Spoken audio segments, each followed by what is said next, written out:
You know, CF is a very rare disease with many mutations. Shh, the speaking program is going to be so quick, and you guys can get back to drinking real soon. You know, now is an amazing time for the CF community. We have 2 FDA-approved drugs that target some of the mutations that actually give thousands of CF kids and adults a chance at normal life. But CF is not cured, and many people are struggling to stay healthy. If we could think about what our goal is here tonight, and why do we continue to work so hard, not only to raise awareness, but also to raise funding for research.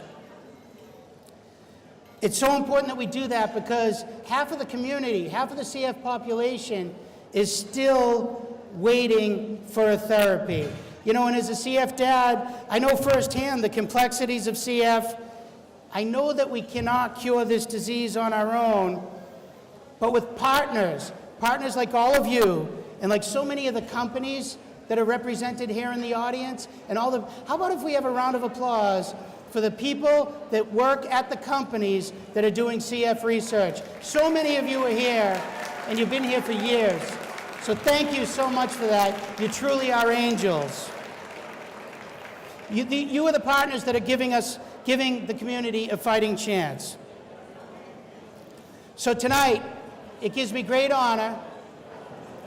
We're celebrating a wonderful partner in the fight against cystic fibrosis.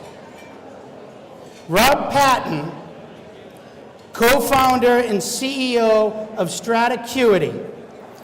You know, Rob doesn't have a child with CF. I do. I see a lot of other CF parents here. I see families that are touched by the disease directly. But you know, Rob doesn't have a kid with CF, but he chose to join the battle. He supports his buddy and partner, CF dad Patrick Marshall, in business, but just as critically in friendship. Rob is a true ally in the fight to end cystic fibrosis. At his company, Stratacuity, he partners with Patrick Marshall to find the brightest and most dedicated scientists in hopes that maybe one of them will find the cure for Patrick's daughter, Kate, and all of those who are struggling with cystic fibrosis. If I could have your attention, please, guys, I want to ask Patrick Marshall to come up and help me present the Breath of Life Award to Rob Patten. Ladies and gentlemen, let's have a big round of applause for Rob Patten, our honoree tonight. Come on. This is what it's all about, guys. This guy doesn't have a kid with CF. He doesn't have a family member with CF, but he's part of our family. Did you want to say anything? Do you want to say something nice? Say something nice. Hello, everybody. You are my people. Yes. Hello, my people. I'm a CF dad. I didn't want this disease. I didn't expect it. But it has brought me so much pain and greatness. One of the most important things along the way. The script didn't have him speak, and I just threw that in. When I heard that he was getting this award, I couldn't be happier. And when I knew that Bob Coughlin was going to be here as the person to be emceeing this event, I knew that I would be able to outspeak him. I love this. I like the microphone more than him. All right, you're done. All right, I'm done. All right, you're done. All right. Ladies and gentlemen, that was not in the script, obviously. But hey, why not throw it in there?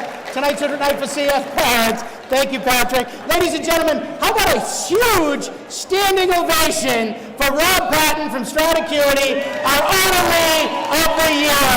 Oh my. I can't count how many times tonight someone came up to me and said, "Are you nervous?" And I said, "God, I wasn't. Should I be? Did I spill something on myself?" Anyway, I've been saying I'm not, and I'm really happy to address everybody. Thank you, Bob. That was very kind. Patrick, very kind. I'd like to just very quickly thank my family for their support and my team, many of whom are here tonight. So at the end of the summer, Bob called me and he said that they'd chosen someone as a recipient of the Breath of Life Award. And I immediately assumed that he was looking for my help in presenting the award to my business partner, Patrick, you just met. He's done so much for the CF community. And so when he said to me, no, we actually chose you, I remember being just a little bit dumbfounded at first. But when I realized he was serious, I of course asked him if Patrick had put him up to this. And I'll never forget the answer. He said, you know, my friend Patrick is a brazen guy, but even he's not that brazen. But you just saw that he is, actually. So anyways, my natural response was then, well, why me? And so this year he explained they wanted to give the award to someone who didn't have to support the foundation. He said for people like him and for Patrick, there's no question.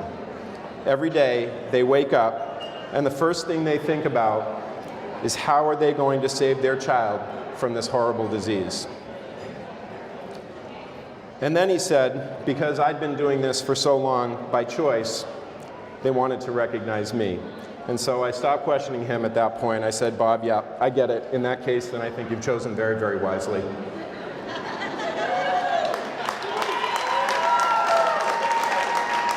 Now, you know, in all seriousness, before I go any further, I really never thought about getting an award for doing what I do, and I appreciate it, but I'm only one of so many people that I've met supporting the cause when they don't necessarily have to. There are neighbors, there are close friends, there are acquaintances, and many of them are coworkers. There are many of the people that stand around you tonight. And so I accept the award on behalf of every single person who doesn't necessarily have to do it. Let's give them a huge round of applause right now.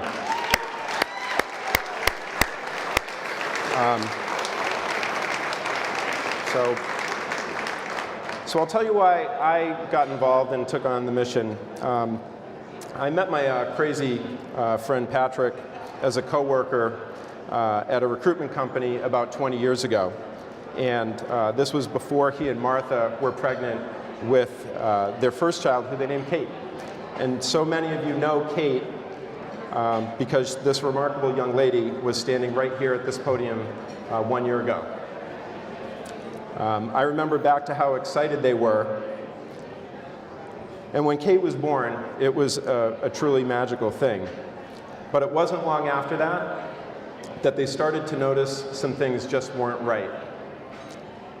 She had colds that never seemed to go away, insatiable hunger, but poor weight gain, and other things that as time went on became extremely concerning.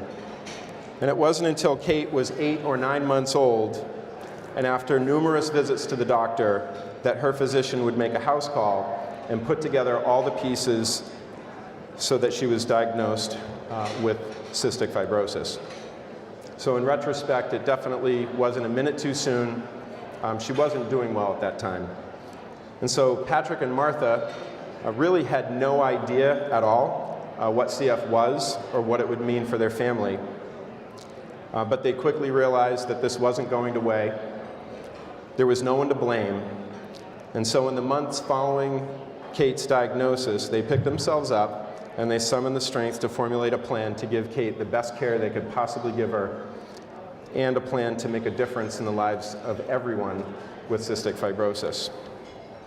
And so one of the first things they did was they started a charity golf tournament, and I jumped right in, and it was my involvement that led to some conversations about creating a different kind of recruitment company.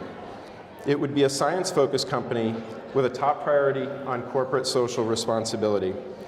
it would be an entry point for us to work with biotech companies that are developing therapies for rare diseases, and chiefly among them, of course, cystic fibrosis. It would be a way to meet those scientists who were seeking a cure for CF, and ultimately, what we hoped was it'd be a way for us to handpick the scientists who are working on a cure, and in doing so, that would be our way of making a difference. So we left our jobs, placing high-tech engineers, and put everything on the line to enter into the scientific placement business. And this is a market that we had absolutely zero experience in. And so as we got very close to opening the doors of our new company, 9/11 happened. The economy looked terrible. These were very uncertain and scary times, to be sure. So I have to tell you a side story, speaking of something scary. The more terrifying thing to me than any of the market uncertainty was something that Patrick had said to me before we opened. You see, yeah, Martha knows what I'm going to say, actually. She actually probably has no idea because he's prone to say things quite randomly. See, we were already friends, but Patrick thought it would be a great idea if we got to know one another much better. And so we decided to take a weekend retreat together. We made a 4-hour journey up to my camp in the Maine woods. And essentially what we did is we wrote the constitution for what would become our company, Stratacuity. He told me right up front he was going to need a lot of help doing this, and not just at work. He said there'd be times when he would not be there. He also said there would be times when the wheels were going to come off and it might seem like he was losing his mind. None of that scared me very much at all. The frightening part for me was we had just borrowed $30,000 to start this company that I knew would barely cover any of the startup costs. And so here we are, 4 hours up in Maine. He's holding me captive. And it's in the evening in front of a campfire. He's feeding me beer after beer after beer. And then he leans right into me and he says, hey, you know that $30,000 we just borrowed? On day one, I want to give $5,000 of it to the foundation. And so, no, trust me, it gets way worse than that. So, you know, I'm thinking there's not enough to pay phone bills, not enough to pay rent. So then he leans over even closer to me, and he says with this really intense look, you know what else? As soon as we can, we're going to give him a shitload more. He says, are you okay with that? And I said, well, I guess so. So a few weeks later, we got to work telling our story and chasing this dream in spite of all the challenges that we were facing.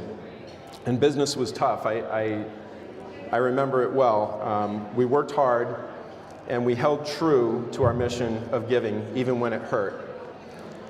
And in the time since we opened, we've built a remarkable team, and they've accomplished amazing things. We've developed deep relationships and found some of the best scientists in the world to work on the therapies and maybe cures for CF. So we've influenced partnerships, inspired new ideas, and watched CF labs open. Patrick has even inspired ideas that have resulted in new clinical trials. And we've also seen drugs approved and witnessed the CFF sell the royalties for over $3 billion and become a global model for other disease foundations. So the best thing, though, is none of that. The best thing is that we've seen Kate fight through this with courage and poise you can't possibly imagine, never feeling sorry for herself, and achieving remarkable things as a very, very young lady. So last month, we celebrated our 15th year in business, and every bit we've given has come back to us tenfold. We've built a company that's definitely started to make a difference. And so what I've come to understand is that this is way bigger than giving money. It's about taking risks and having faith in your mission. It's about going to yet another fundraising event. It's about asking for help again and again and again. It's about picking up the slack and standing in for someone. It's about giving someone a break sometimes when you don't want to. It's about asking what's wrong, giving them a hug and saying, listen, it's going to be all right. And it's about forgiving and being a friend through thick and thin. But most of all, it's about sticking it out, even when it's tough. And so, I find it ironic, it's all these successes that we've seen the last few years that sometimes concern me the most. On the one hand, it inspires me, it gives me energy.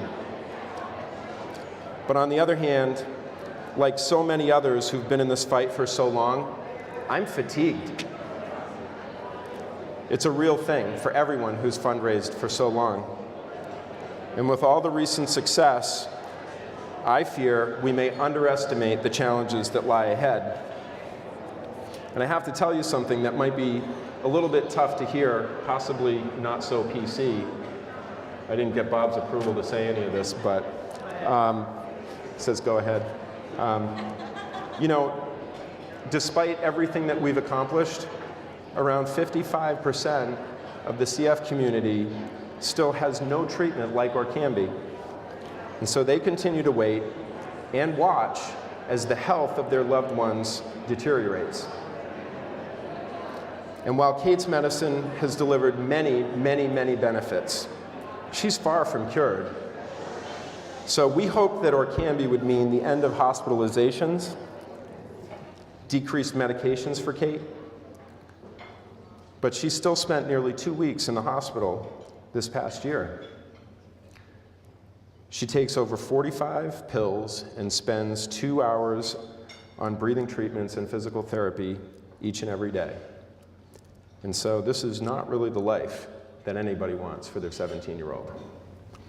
And so for all the success, I think it's no time to take a rest. The CFF is supercharging their effort right now, and their spending, by the way, to find a cure for everyone, no matter the size of their wallet or their genotype. And so even though the balance sheet looks really good right now, this could cost a lot more than projected. I predict, because I've seen it so many times, unforeseen obstacles in the way of approving new therapies that are in the pipeline right now. And I know CF families are going to need more support than ever before. If you're someone still waiting for a treatment, we can't possibly go fast enough and with enough precision. So this means raising more money, hiring more of the right people, and supporting CF families more than ever before. And so here's what I'm going to ask you to do. Let's let our success inspire you to supercharge your efforts. Tell everyone you know that while we have most certainly made progress, we have a long, long way to go. It's taken 55 years to get to this point. Tell them it's not going to be 2 more years. Tell them we need more science than before, and even though we're getting better at doing this science, it's more expensive and it still takes a long time. Tell them their money buys science and science buys cures. Tell them the goal is that one day, when someone's diagnosed with CF, they'll be given a treatment and walk out the door knowing that they're cured. Tell them that's our ambition. Tell them we're shooting high, and it's not going to be easy. So here's my closing thought to you. So if you're like me, find a family. Find a family you can help. And if you're a family who hasn't found someone like me yet, please know maybe they're somewhere in the crowd tonight. Maybe you will meet them tomorrow. Be bold. Ask someone who doesn't have to. It's the only way to keep the pace and get this thing done once and for all. Thank you.